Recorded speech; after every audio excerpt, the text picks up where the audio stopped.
দাদা তুমি কোন যাবা? দাদা, আমি চলে যাচ্ছি তোমার কাছ থেকে অনেক দূরে। হ্যাঁ, তুমি ভালো থাকবে, সুন্দর করে লেখাপড়া করবে, তোমার আব্বু আম্মুর কথা শুনবে, খাওয়া দাওয়া করবে ঠিক মতো। হ্যাঁ দাদা, তুমি ভালো থেকো দাদা, ভালো থাকো। তোমার আব্বু আম্মু আমার খোঁজ খবর নিতে পারে না, তাদের কাজ নিয়ে তারা ব্যস্ত। দাদা তুমি যাও না। তুমি কান্না করো না আমার জন্য। হ্যাঁ, তুমি ভালো থেকো। দাদা, ভালো থেকো। আমি চাই দাদা, যাই।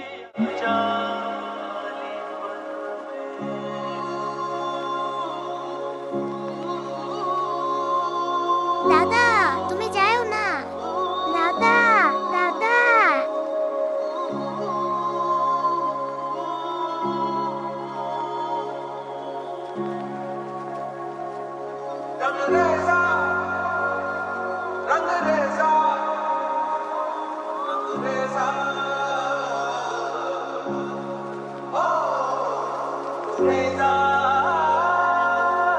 লোকটা কি এখানে শুয়ে আছে অবেলায়?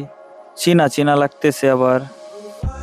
ওমা, এ তো আমাদের নাজমুল স্যার। স্যার, আপনি এখানে শুয়ে আছেন অবেলায়? তুমি কে না জানি বাবা? স্যার, আমি 14 ব্যাচের সেই অপদার্থ ছাত্র স্যার। সবসময় আপনি আমাকে বকাবকি করে বলতেন, তুই পড়া পারস না, স্কুলে আসস কেন, তুই একটা কাজ করতে পারস না। ও আচ্ছা আচ্ছা, দাঁড়াও, আমি একটু একটু স্মরণ করতে নিতেছি। না তো মনও থাকে না রে বাবা, বয়স হয়েছে। তুমি এই যে সাব্বির সাব্বির গোলাম হোসেন সাহেবের ছেলে? জি স্যার, চিনতে পারছেন? সাব্বির, বাবা রে বাবা, চিনতে পারছি বাবা। স্যার, আপনার এই অবস্থা কেন স্যার? কেমন আছিস তুই বাবা? স্যার, আপনার এই অবস্থা কেন স্যার? বাবা রে, সে অনেক করুণ কথা।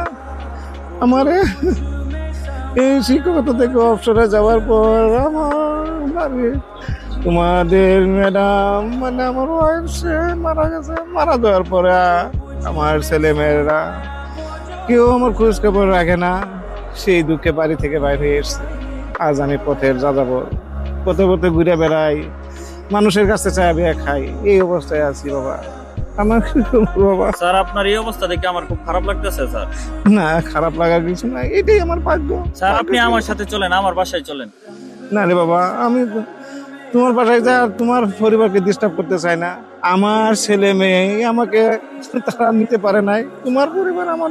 স্যার, আপনি আমার বাসায় চলেন, আমার কাছে থাকবেন স্যার। না রে বাবা, আমি অনেক খুশি তোমার কথা শুনে, তোমার কথা শুনে আমার খুব ভালো লাগলো। ঠিক আছে, আমি যাবো বাবা। তবে আসলে হচ্ছে কি জানো, যারা অপদার্থ আজকে আমি দেখতে পারলাম তারাই পদার্থ রূপান্তরিত হয়েছে। যাদেরকে আমি পদার্থ ভাবতাম সেইগুলি আছে অপদার্থ। আসলে লেখাপড়া করলে যে শিক্ষিত হয় সেটা না, বুঝছো? এটা হচ্ছে মানুষের মনুষ্যত্ব, নিজের ব্যক্তিত্ব, তাই হচ্ছে সবচেয়ে আসল জিনিস, বুঝছো বাবা? স্যার, আপনি সবসময় একটা কথা বলতেন যে লেখাপড়া করলে ভালো করে করতে হইব, আর না হলে কাজ করতে হইব। স্যার, আমি বুঝে নিয়েছি স্যার, আমার লেখাপড়া হইব না। আমি এই জন্য স্যার ব্যবসা শুরু করছি ছোটখাটো একটা। স্যার, এটা দিয়ে আমার খুব ভালো চলে স্যার। ও খুব স্যার, আপনি ভালো, খুব চলেন, ভালো। চলেন। স্যার, আপনি এখন থেকে আমার বাসায় থাকবেন স্যার, চলেন। যাও বাবা, যাও। আপনার কি লাগবো না লাগবো স্যার সব আপনি আমাকে বলবেন, আমি আইনা দিব। ঠিক আছে বাবা, ঠিক আছে।